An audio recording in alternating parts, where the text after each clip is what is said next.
It's my birthday today, March the 1st, and Harriet Tubman, her birthday is in March.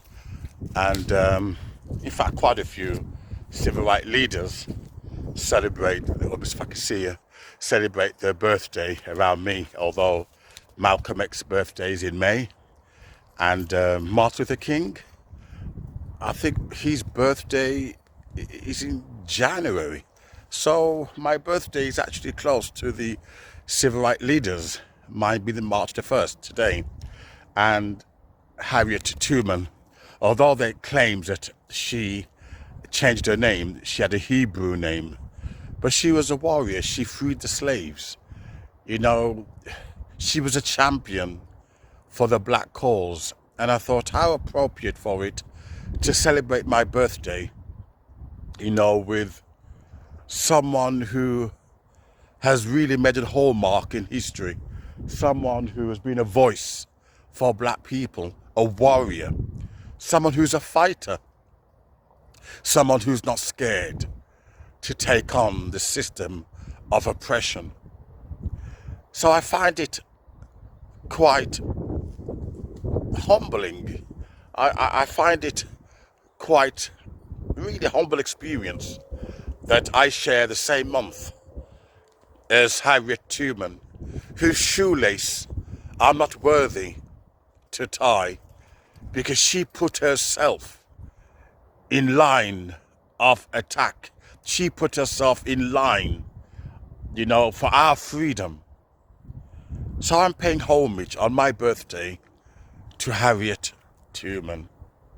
You know, I was feeling a bit down because no one wished me a happy birthday. You know, since having cancer, I've lost people around me. Even my own brother, blood brother, has cut off from me. You know, and I thought, let me see who shares my birthday, you know, just to cheer myself up. And I was quite astonished, you know, that Harriet Tubman shared the same month as myself. So here's a few videos of this warrior, this fighting spirit. Did you know Harriet Tubman once led a U.S. Army raid that freed more than 700 enslaved people in a single night? She was already known as Moses, guiding families to freedom through swamps and forests. But in 1863, during the Civil War, she became the first woman in American history to plan and lead an armed military raid. She worked with Colonel James Montgomery and black Union soldiers of the 2nd South Carolina Volunteers. For weeks, Harriet scouted the Combahee River, learning every bend, shallow, rice landing, and mine the Confederates had hidden beneath the water. She built a secret network. Enslaved people passed her messages, and she passed hope back. On the night of June 1st, 1863, 3 Union gunboats moved out, and with Tubman aboard. Guided by her directions, they slipped past mines and patrols, heading for the plantations at first light. At dawn, Union troops struck the shore and destroying rice mills and supply depots. Gunfire echoed across the river. Enslaved families heard the noise and then ran for the banks.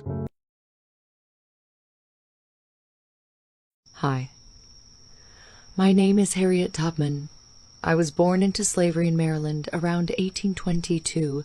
I experienced firsthand the horrors and injustices of this inhumane institution, but I refused to let it define my destiny. In 1849, I made my escape to the North, a journey fraught with danger, but freedom for myself was not enough. I felt a calling to help others experience the same liberation.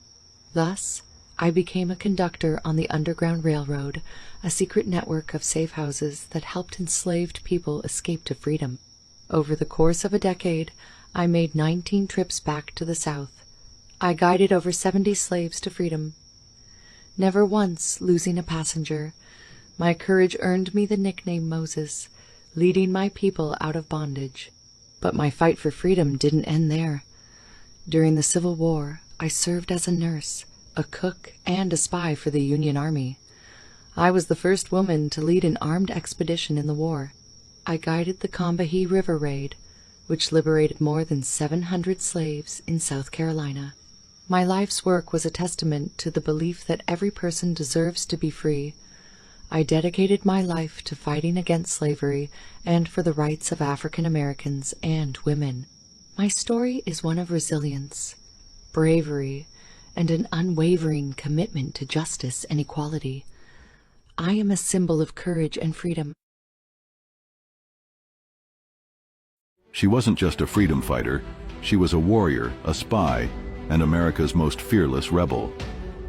Born into slavery in 1822, Harriet Tubman escaped, but she didn't stop there.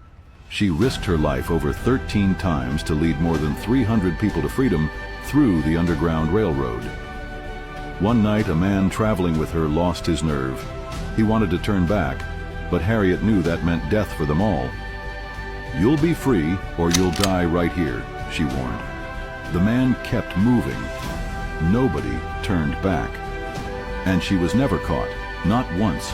She became America's most wanted fugitive, but the Underground Railroad never stopped. But did you know she also fought in the Civil War?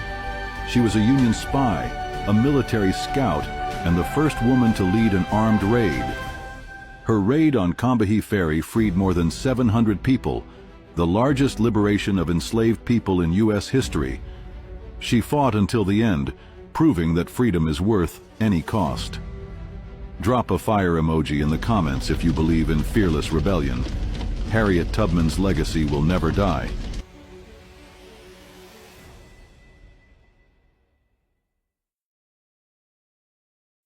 And so, brother and sister, what was Harriet Tubman's name before she changed her name to Harriet? And what significance does that have to us as Hebrews? Her name was, before she changed her name after she ran away, her name was Araminta Ross. And Araminta is a Hebrew name. Her family knew that they were from the Ashanti tribe, and which is now part of Ghana, and that they were Hebrew. They did have Hebrew names before they were in slavery.